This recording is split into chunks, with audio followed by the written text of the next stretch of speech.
Actually really it's a proud moment అండి. Feeling Vizag ఇటీ అని చెప్పుకోవడానికి.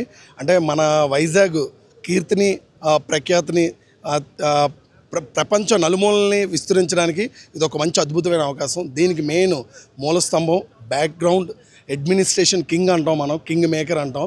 ఆయనే నారా చంద్రబాబు నాయుడు గారు.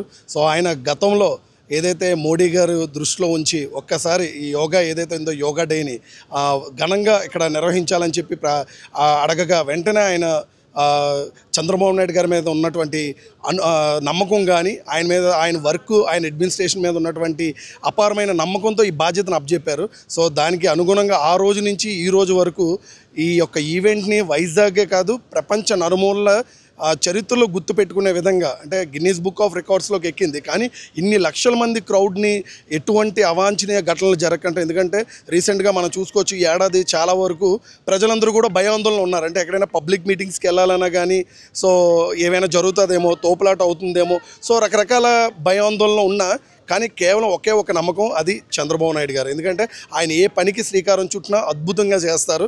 సో ఆయన అడ్మినిస్ట్రేషన్ ఎలాగుంటుంది అనేది నిలువెత్త నిదర్శనం ఈరోజు ఎంత గ్రాండ్ సక్సెస్ యోగాంధ్ర ఈవెంట్ 2025 ఏదైతే వైజాగ్లో గిన్నీస్ బుక్ ఆఫ్ రికార్డ్స్లో నెలకొల్పడమే కాకుండా ఆల్రెడీ నిన్న కూడా 25,000 మంది గిరిజన స్కూల్ స్టూడెంట్స్ అందరూ కూడా సూర్య నమస్కారాలు చేసే విధానం కూడా అన్ని చోట్ల కూడా ఎక్కడ కూడా అంటే డిపార్ట్మెంట్ ఇటు పోలీస్ యంత్రాంగం కానీ అధికారులు కానీ అందరూ కూడా ప్రతి డిపార్ట్మెంట్ నుంచి స్వచ్ఛందంగా అంటే ఈరోజు ప్రజలు కూడా ఎవరు కూడా మార్నింగే 4 o'clockకి అంటే ఇటువంటి పబ్లిక్ మీటింగ్ వచ్చేసరికి డే టైం చేయడం వేరు. అంటే ఈ మార్నింగ్ 4 గంటలకి ఎప్పుడు అంటే యోగా అనేది జనరల్గా ఎవరికి అంటే కొంతమంది ఎవరైతే రెగ్యులర్గా ఈ ఫిజికల్ ఎక్సర్సైజెస్ కానీ లేదా రెగ్యులర్గా జిమ్కి వెళ్ళే వాళ్ళు లేదా ఈ మానిటరింగ్ ఉన్న వాళ్ళకి అవగాహన ఉంటుంది. కానీ జనరల్ పబ్లిక్ వచ్చేసరికి యోగా అంటే ఏంటి, ఆసనాలు అంటే ఏంటి అన్నది ఎవరికీ తెలియదు. కానీ ఈ గడిచిన ఈ 2-3 నెలలు ఏదైతే ఈ యోగాంధ్ర మీద తీసుకొచ్చినటువంటి వినూతమైన చైతన్యం ప్రజల్లో అయితే ప్రతి ఒక్కరికి అంటే యోగా ఒక భాగస్వామ్యం అయిపోయింది జీవితంలో. అంటే ప్రతి ఒక్కరు కూడా ఈరోజు మార్నింగ్ కూడా వృద్ధుల నుంచి పిల్లల నుంచి పెద్దవాళ్ళు యువత యంగ్స్టర్స్ అందరూ కూడా స్వచ్ఛందంగా తెల్లవారుజామున 4 గంటలు వేసి మన వైజాగ్లో ఒక మంచి అద్భుతమైన కార్యక్రమం జరగబోతుంది. మన యోగా డేని మనం సక్సెస్ చేయాలని ప్రతి ఒక్కరూ నిస్వార్థంగా జెన్యూన్గా ఎవరి ఫోర్స్ కానీ ప్రలోభం కానీ లేకుంటే జెన్యూన్గా వచ్చారండి ఇక్కడికి వేదిక వద్దకి.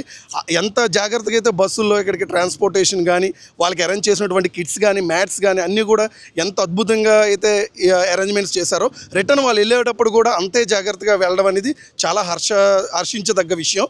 ఈ విషయంలో మన రాష్ట్ర ముఖ్యమంత్రి వర్యులు నారా చంద్రబాబు నాయుడు గారి కాదే ఒకటి ఎంత సక్సెస్ అన్నప్పుడు సక్సెస్ను మటుకు అందరూ పాలు పంచుకుంటారు. కానీ ఏవైనా చిన్న అవాంఛనీయ ఘటనలు కానీ ఏమైనా జరిగినప్పుడు అంటే ఇంత ల్యాక్స్ ఆఫ్ పీపుల్ ఈవెంట్ చేయడం అనేది అది ఆసామాసీలు కాదు. అంటే ఈరోజు ఎంత అవుట్పుట్ వచ్చిందంటే దీని వెనకాతల అడ్మినిస్ట్రేటర్ అంటే ఆ విధంగా ఆయన పనితనం అనేది ఈరోజు ప్రతి ఒక్క సాకువాళ్ళతో చేయించి నిరూపించారు చంద్రబాబు నాయుడు గారు మరోసారి. అంటే ఆయనకి వయసు పైబడవచ్చు కానీ ఆయనలో ఉన్నటువంటి ఆలోచన విధానం కానీ ఆశయాలు కానీ ఆయన యొక్క నైపుణ్యత కానీ ఎప్పటికీ కూడా వయసుని తుడిచిపెట్టిపోతాయి. ఎప్పటికీ కూడా ఆయన ఎనర్జెటిక్గానే వర్క్ చేస్తూ ఎంతోమంది యువతకి స్ఫూర్తిగా ఉంటారు. అలాగే లోకేష్ గారు కానీ అలాగే మన రాష్ట్ర డిప్యూటీ సీఎం పవన్ కళ్యాణ్ గారు కానీ అందరూ కూడా చాలా అద్భుతంగా మన గవర్నమెంట్ని అయితే అందరూ ఎంజాయ్ చేస్తున్నారు. ప్రజలందరూ కూడా ఈ యోగా డేని ఈ యొక్క ఇంటర్నేషనల్ యోగా డే రోజు ఏదైతే విశాఖ ఖ్యాతి కానీ కీర్తి కానీ గిన్నీస్ బుక్ ఆఫ్ రికార్డ్స్లో ఎక్కడం అనేది నేను కూడా సాటి వైజాగ్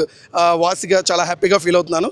చూసారు కదండి, మరి ఈ వీడియో కనుక మీకు నచ్చినట్లయితే ఒక లైక్ కొట్టేసి మీ అభిప్రాయాన్ని కూడా కామెంట్ బాక్స్లో తెలియజేస్తూ ఇలాంటి ఇంట్రెస్టింగ్ అప్డేట్స్ కోసం మా ఛానల్ని సబ్స్క్రైబ్ చేసుకోండి.